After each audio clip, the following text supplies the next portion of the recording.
Debbie Wright, a name synonymous with beauty and grace, was a woman who seemingly had it all. Her life was a whirlwind of high-profile parties, exclusive fashion shows, and glamorous photo shoots.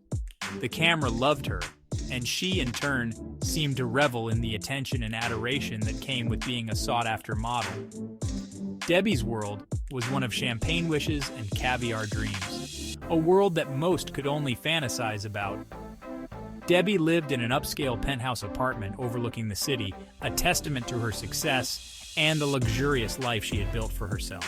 Designers clamored to dress her, photographers vied for a chance to capture her ethereal beauty, and men were captivated by her charm. Her life was a kaleidoscope of vibrant colors, a tapestry woven with threads of excitement and extravagance. Yet, beneath the glittering facade, there was a sense of unease, a subtle hint of vulnerability that occasionally flickered in Debbie's piercing blue eyes. Despite the dazzling smiles and the confident poses, there was a fragility about her, a suggestion that the glamour she exuded was perhaps a shield, protecting a heart that had known both joy and sorrow. This underlying vulnerability was not readily apparent to the casual observer, lost as it was in the dazzling spectacle of her life. To the world, Debbie Wright was an icon of beauty and success, a woman who had it all. But those who knew her well, those who had glimpsed behind the shimmering curtain of her public persona, sensed a deeper, more complex story waiting to be told. Jeffrey Sterling, a prominent Wall Street tycoon, was captivated by Debbie's allure. Theirs was a whirlwind romance, a passionate affair that quickly blossomed into a serious relationship.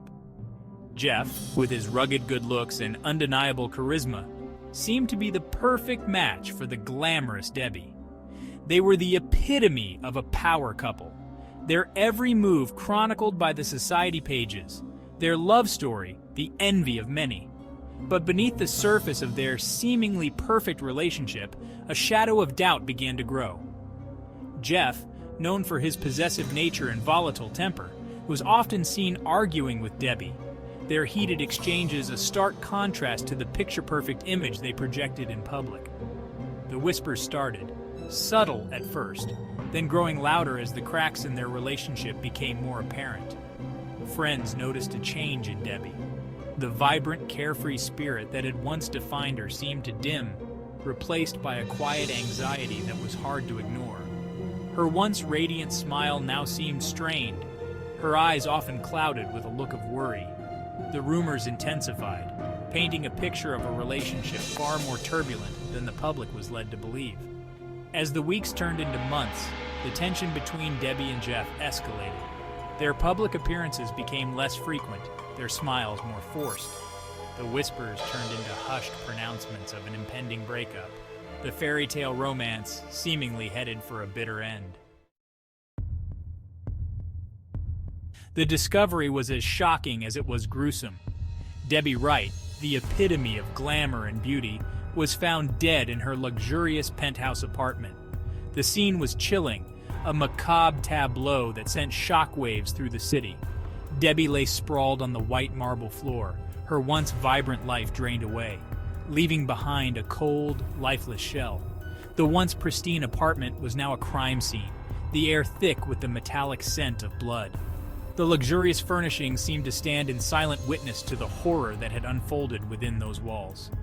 Detectives, their faces grim, meticulously combed through the apartment, searching for clues that could shed light on the brutal murder of the celebrated model. But it was the message scrawled across the bathroom mirror, written in Debbie's own blood, that sent a chill down the spines of even the most seasoned detectives.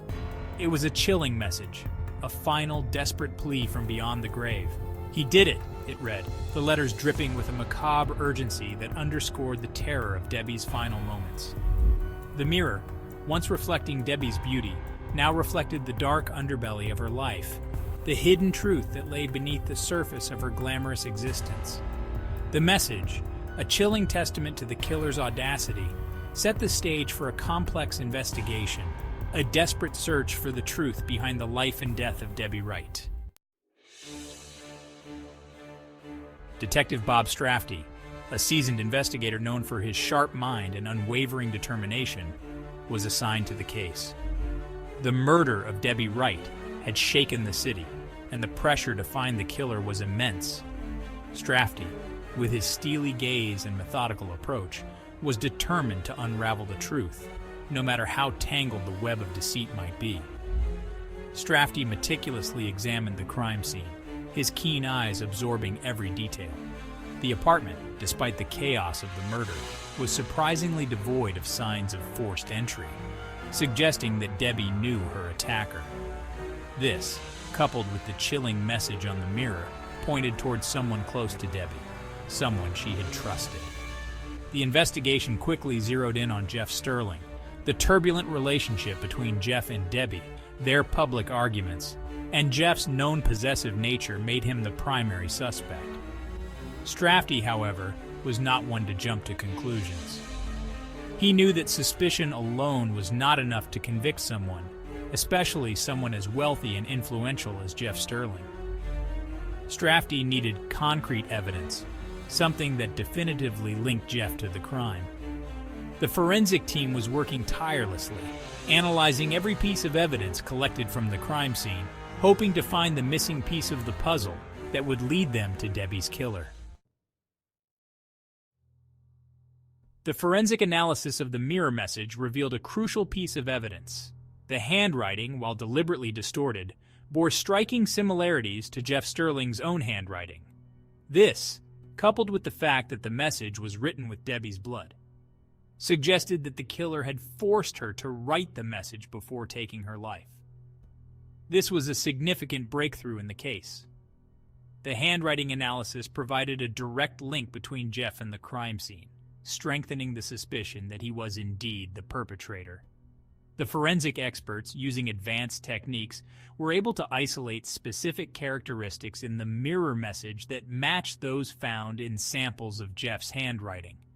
The analysis revealed subtle nuances in the formation of certain letters, the spacing between words, and the overall slant of the writing that were consistent with Jeff's known writing style. These similarities, while not conclusive on their own, added a significant piece to the puzzle, further implicating Jeff in the murder. The handwriting analysis was a damning piece of evidence, but Strafty knew it wasn't enough. He needed more, something that would irrefutably tie Jeff to the crime. The autopsy report was due any day, and Strafty hoped it would provide the missing link, the final piece of the puzzle that would seal Jeff's fate.